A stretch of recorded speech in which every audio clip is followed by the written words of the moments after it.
आज ये दिल्ली विश्वविद्यालय जो है ड्यू हाँ ड्यू यूनिवर्सिटी जो विश्वविद्यालय है, यहाँ पे प्रोफेसर ऋतु जी का जो है उनको न्याय देने के लिए यहाँ धरना प्रदर्शन कई दिन से अनिश्चित काल तक हो रहा है। तो आप इस पे बताएं कि हमारे बहुजन प्रोफेसरों पे अनेक जो बड़े बड़े अधिकारी उनको ही टारगेट क्यों किया जाता है? क्योंकि सर देखिए, ये टारगेट इसलिए किया जाता है कि मामला जातिवाद से जुड़ा हुआ है।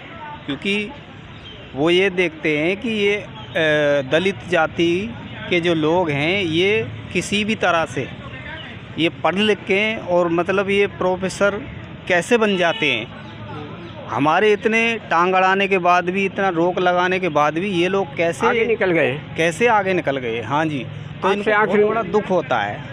तो ये अपने जो जातिवादी सिस्टम है अपने यहाँ पे भारत देश में, तो ये आज की बात नहीं है, ये हज़ारों साल पुराना है। इससे लड़ रहे हैं लोग, हमारी लड़ाई है ये। और इस लड़ाई में अब कुछ हमारे लोगों को जो है जागरूकता आई है, तो इन लोगों को बड़ी चिढ़ होती है।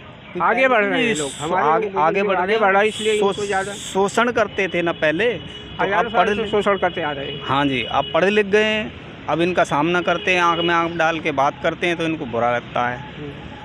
तो ये समस्या हमारे ये जातिवादी जो समस्या है, इस समस्या से निजात पाने के लिए ही ये आंदोलन आज यहाँ रखा गया है। आज इसका 11वां दिन है। तो ये आंदोलन जब तक ख़त्म नहीं होगा, जब तक प्रोफेसर ऋतु को न्याय नहीं मिलेगा। न्याय मिल जाएगा? न्याय मिलेगा, बिल्कुल मिलेगा। क्योंकि न्याय, समाज एकजुट है। हाँ बिल्कुल, समाज एकजुट है। समाज अब अपना समाज निकल के आ रहा है ना घर से। काफ़ी सपोर्ट दे रहे हैं लोग। हाँ दे रहे हैं, आज भी काफ़ी लोग आए हैं, काफ़ी संख्या में लोग आज भी आए हैं। और जिस दिन से शुरू हुआ है धरना, उस दिन से आ ही रहे हैं लोग। और अच्छी बात है कि अगर किसी दलित प्रोफेसर को अगर इस तरह से परेशान समाज किसी भी प्रोफेसर हो, मास्टर हो, हाँ बहुजन समाज जो भी प्रताड़ित होते हैं उनके खिलाफ हमारे बहुजनों को एक होना चाहिए। बिल्कुल एक होना चाहिए। क्योंकि ये लड़ाई एक अकेले ऋतु की नहीं है, ये लड़ाई सबकी है।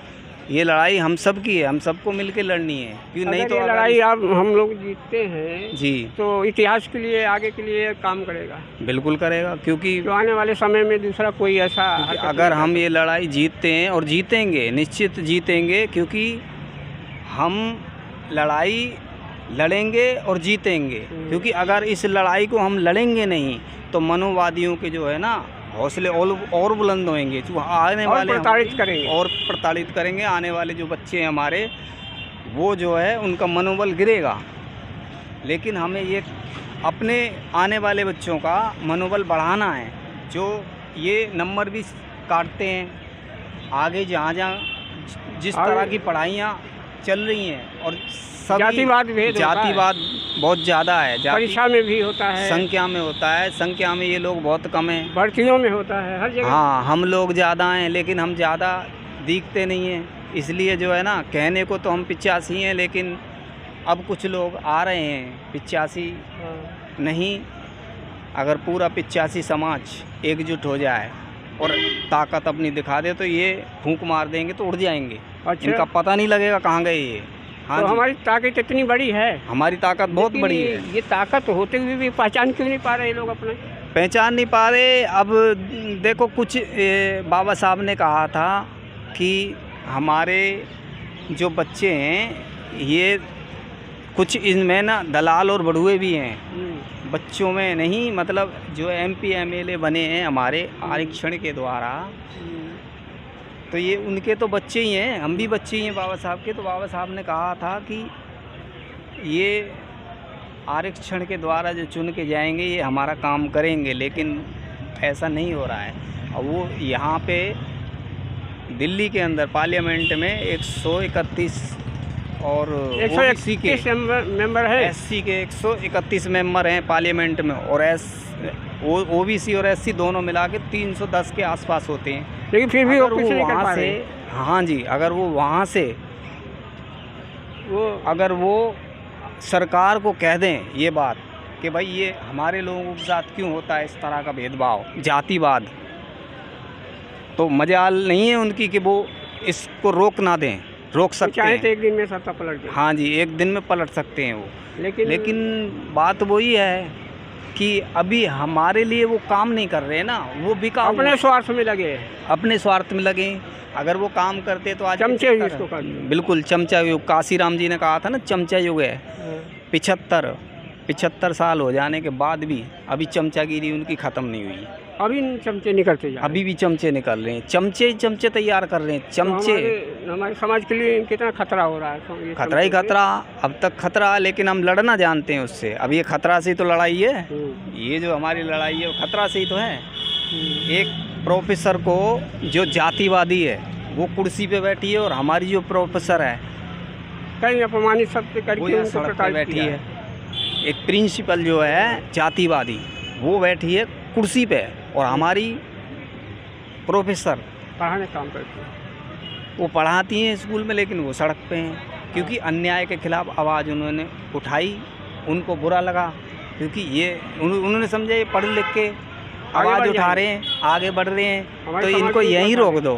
हाँ, यहीं रोको, लेकिन उनके रोकने से रुकेंगे नहीं। वो एक मैसेज देना चाहते थे कि आने वाले ये लोग जो कैसा आगे ना बढ़ पाए, ना आगे बढ़ने की कोशिश करें।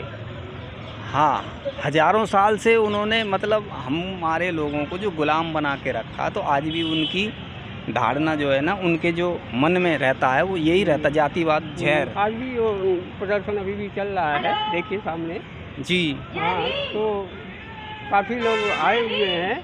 हाँ जी।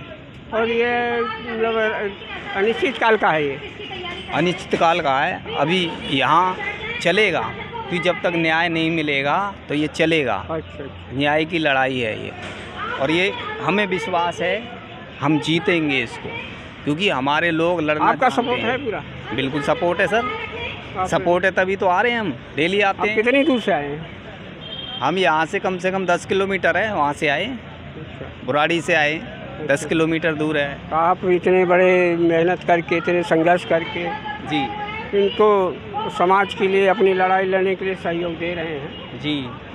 तो हम आपको धन्यवाद देते हैं। बाबा साहब के मिशन को आगे बढ़ाने के लिए आपको शुक्रिया, धन्यवाद।